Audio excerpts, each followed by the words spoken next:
એ સાંભળો મારા વાલા, બે જાઓ બધા બેન્યુ અહીં આગળ વી આવો, બે હોય અહીં મોવડ વી આવો. વિજયભાઈ અહીં વી આવો મારી પાસે. બસ હવે છે ને, કેવું લાગ્યું? મજા આવી? અંદર બેઠા હતા? હું સાંભળ્યું? કેવા બધા થોડું થોડું હું સાંભળ્યું?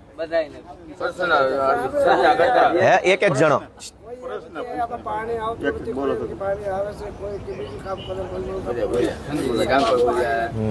જોયું ને પહેલી વાર? હા, એક એક જણો બોલો. અનુભવ સારો રહ્યો ને? સારું. હવે આ વિધાનસભા છે અને સામે ઓલું ધોળું પાટિયું દેખાય ને ત્યાં મુખ્યમંત્રી સાહેબ બેસે છે. જો આ સામે દેખાય નજીકમાં ઓરું, એમાં મુખ્યમંત્રી સાહેબ બેસે. એ બિલ્ડિંગમાં આખામાં મંત્રીઓ બેસે, થોડાક આમાં બેસે મંત્રીઓ. પછી એની વાહે બે મોટા મોટા બિલ્ડિંગ બતાવી, જો ઊંચા એવા 14 બિલ્ડિંગ છે. એમાં બધા સચિવો બેસે, મોટા સાહેબો હોય, બહુ મોટા હોય.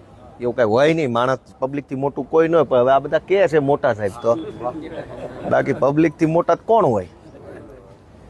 હવે મોટા મોટા સાહેબો બધું નક્કી કરે, સરકાર કેમ હાલશે અને ગરીબો માટે શું કરશે, નાના માણસ શું આપશું. એટલે એ નક્કી કરે કે ધારાસભ્યોને બંગલો આપશું ને ગરીબોને 1 કિલો મીઠું આપશું. હવે આ આવું નક્કી કરે છે. અમે એમ કહીએ છીએ કે ભાઈ ધારાસભ્યને આપો, એ જ ગરીબોને આપો, બધાને ખરખું આપો. વારો તારો શું કામ કરો? ડાબા હાથમાં મીઠું ને જમણા હાથમાં બંગલો શું કામ? બે હાથમાં બે ખરખો માલ મૂકો. પણ જનતા જાગૃત ન હોય તો સચિવ શું કામ તમારા માટે કામ કરે? તમે જાગૃત નથી, તમે એટલે પબ્લિક. પબ્લિક જ જાગૃત ન હોય તો સચિવ શું કામ તમારા માટે કામ કરે? એટલે હંમેશા માટે જનતા જાગૃત બને એની આપણે કોશિશ કરવી જોઈએ. અને ગામડે ગામડે જઈને લોકોને જણાવવું જોઈએ કે પબ્લિક જ્યાં મત આપે છે એ ધારાસભ્યો માટે કેવી સુવિધા છે. મત લેનારા માટે સારી સુવિધા, તો દેનારા માટે કેવી? દેનારાનો હાથ ઉપર હોવો જોઈએ કે લેનારાનો? આ લેનારાનો ઉપર છે, દેનારાનો હાથ હેઠે છે. સમાજની પ્રથા એ છે કે દેનારો હાથ ઉપર હોય અને લેનારો હેઠે રહે. અહીં આપણે તો અહીં ઊંધું છે. નેતા મત લેનારો છે, ટેક્સ લેનારો છે, પણ નેતા સમાજની ઉપર ગણાય છે અને પબ્લિક ભાઈ સાહેબ બાપા બાપડી થઈ ગઈ છે. તો આપણે જાગૃતિ ફેલાવવાની છે. તમે આજે અહીં આવ્યા, ઘણું જોયું હશે, ઘણું જાણ્યું હશે, ઘણું શીખ્યા હશો, ઘણા પ્રશ્નો મનમાં થયા હશે. એ બધું ગામમાં જઈને જેની યારે બેહો એની યારે ચર્ચા કરજો, એને જાગૃત કરજો. કેમ કે લોકશાહી લોકો જાગૃત હશે તો જ ટકશે. નેતા બેતા તો આવે ને જાય. આજ આ નેતા છે, કાલ ઓલો નેતા છે, કાલ ધારાસભ્યો બદલા, બધું જ ફરતું રહે. પણ પબ્લિક એની છે. એટલે પબ્લિક જાગૃત કરવાનું કામ તમારે બધાએ કરવાનું છે એવી વિનંતી છે. અને તમે ભાઈ આ બાજુ આવો, જરા કંઈક પરિચય આપી દે. આ બાજુ આ બધા અમારા વડીલ વિધાનસભા દેખાય એવો એક એંગલ રાખો. મિત્રો આજે બસ ખુશીની વાત એ છે કે અમારે વિસાવદર વિધાનસભાની અંદર 3 તાલુકા છે, વિસાવદર, ભેસાણ અને જુનાગઢ તાલુકો. મને આજે બહુ જ ખુશી થઈ છે કે હું એક સારા કામનો નિમિત્ત બન્યો છું. જીવનમાં આગેવાન બનવાનો મોકો મળે તો ઘણું કરી શકાય. રોડે બને, નાળુય બને, શાળામાં 2 શિક્ષક આવે એ બને. પણ સૌથી મોટી વાત એ છે કે એક માણસને સ્વાભિમાનપૂર્વક જીવતા થાય એના માટે એને પીઠબળ પૂરું પાડવું એ દુનિયાનું શ્રેષ્ઠ કામ છે, જે કામ ગાંધી, સરદાર જેવા મહાપુરુષોએ કર્યું. આજે અમારા વિસાવદર મત વિસ્તારના તમામ ગામડામાંથી દેવી પૂજક સમાજના આગેવાનો એક આખી બસ ભરીને વિધાનસભા જોવા આવે એવા કાર્યક્રમનું અમે આયોજન કર્યું. આ બધા જ અમારા વડીલો છે, દેવી પૂજક સમાજના છે તમામ, અને આખા વિસાવદરના તમામ ગામમાંથી આવ્યા છે. અમારા વિજયભાઈના નેતૃત્વમાં અમારા આગેવાન છે વિજયભાઈ, દેવી પૂજક સમાજના. પ્રેમજી ભગત છે અમારે દેવી પૂજક સમાજના. એ બધા ભેગા મળી અમે આયોજન કર્યું કે પૈસાવાળા તો અહીં ઘણીવાર આવશે, પણ છેવાડાનો માણસ વિધાનસભાના પગથિયે આમ છાતી કાઢીને કે દિવસે બેસે. તો આજે આપણે આમ છાતી કાઢીને વિધાનસભામાં બેઠા છીએ. નગર આપણને હારા માણસ ઘરના પગથિયે ન બેહવાને, એને બદલે આપણે અહીં બેઠા છીએ. આ આપણો હક છે અને આ આપણે સ્વાભિમાનનો પહેલું પગથિયું છે. એટલે હું દેવી પૂજક સમાજના સૌ આગેવાનોનો આભાર વ્યક્ત કરું છું. કાંઈ ભૂલચૂક થઈ હોય તો માફ કરજો. અને હવે તમે કાંઈ અનુભવો, કોઈ એક જણાએ કાંઈ કહેવું હોય કે હું લાગ્યું તો કયો, તો ગામ જોવે તમે વ્યક્ત કરી શકો. તમારે કાંઈ કહેવું છે વિજયભાઈ? બોલો. એ થાય તોય આવશે. બોલો બોલો. હા તમે આવી જાઓ, વાંધો નહીં, આવવા દો એ નહીં આવવા દો. તમે બોલો, થોડોક આગળ ઉભા રહો. એક એક જણો બોલો, શું કહેવાનું છે? આજે તારીખ 13/3/2024ના દિવસે અમે જે ગાંધીનગર વિધાનસભા ખાતે આવ્યા, દેવી પૂજક સમાજના વિસાવદર તાલુકાના તેમજ જુનાગઢ જિલ્લાના અલગ અલગ ગામોમાંથી દેવી પૂજક સમાજના જે આગેવાનો આવેલા છે. આવવાનું કારણ એ છે કે જે અમારા લોકલાડીલા અને અમારા સમાજના હમદર્દ એવા ભાઈ શ્રી ગોપાલભાઈ ઇટાલિયા સાહેબે જે અમને એક મોકો આપ્યો, તક આપી કે જે તક આજ દિન સુધી અમને નથી મળી. સૌથી પહેલાં તો દેવી પૂજક સમાજના સર્વે આગેવાનો તેમજ સમસ્ત ગુજરાતના દેવી પૂજક સમાજ તરફથી ગોપાલભાઈ ઇટાલિયાનો આભાર વ્યક્ત કરવા માંગુ છું.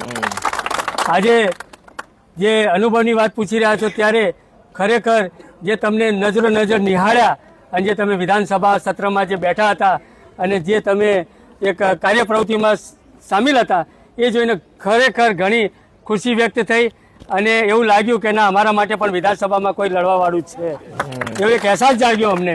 તો અમે ગોપાલભાઈને પણ ખાસ દેવી પૂજક સમાજ તરફથી કહેવા માંગીએ છીએ કે તમે બિલકુલ ચિંતા ના કરતા, જ્યારે પણ જરૂર પડે, કોઈ આંદોલનની જરૂર પડે, કોઈ સંઘર્ષની જરૂર પડે અને કદાચ જેલમાં જવા માટેની પણ તૈયારી હોય તો પણ અમે જવા તૈયાર છે. દેવી પૂજક સમાજ તમારી સાથે છે.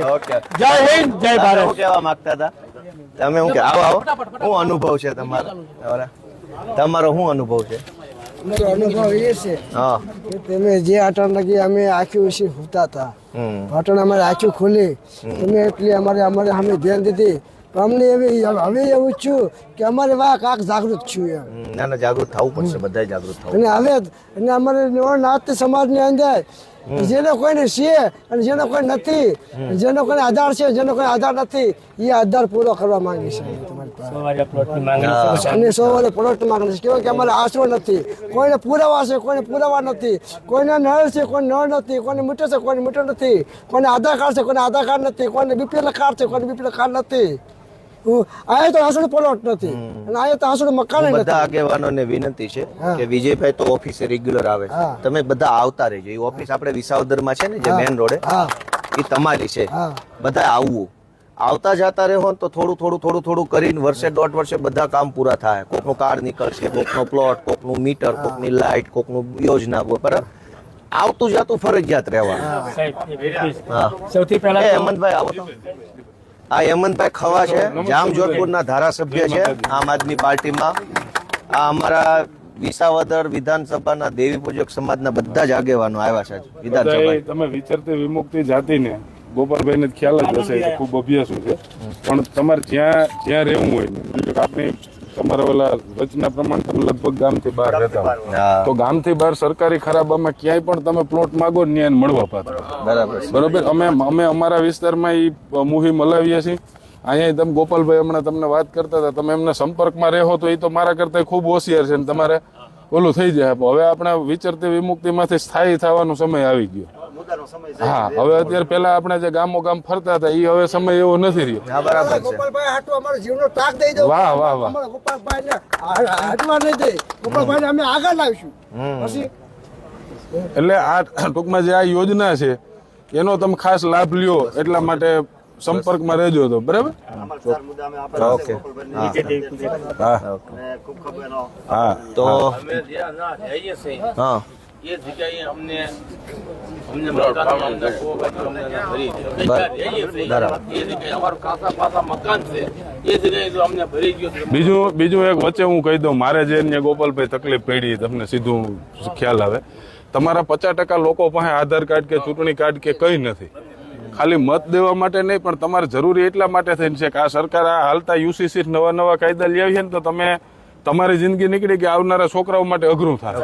એટલે અત્યારે 5 દી ધક્કા ખાવા પડે ને, આપણે 2 દી થાય તો એમ કહી દે કે હવે કામ થતું નથી. પણ આ સરકારી કામો બધા ખૂબ લાંબા પ્રોસેસ વાળા હોય, એટલે એમાં એની માટે તમે બધા જે કઈ અકાવી છે ને, અમુક પુરાવા નથી ને.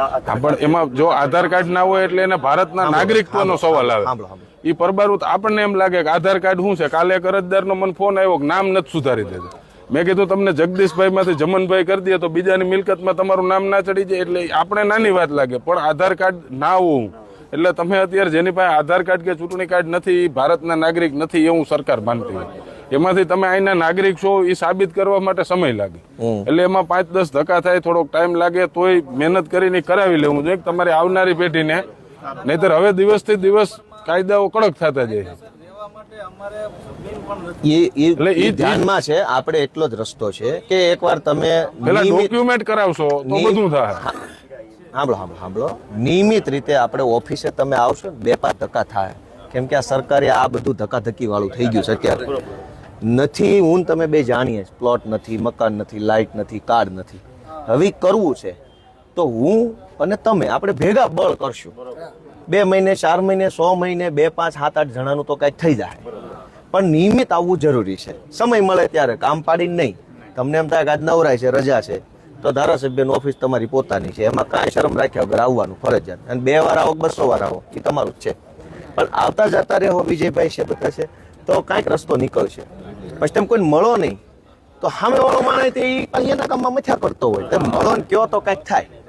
આ તો હલાવો તો રે જગતું, નકર ભાઈ ઠરી જાય. બરાબર, ચાલો તો બધાનો ખૂબ ખૂબ આભાર. જય માતાજી. જય માતાજી.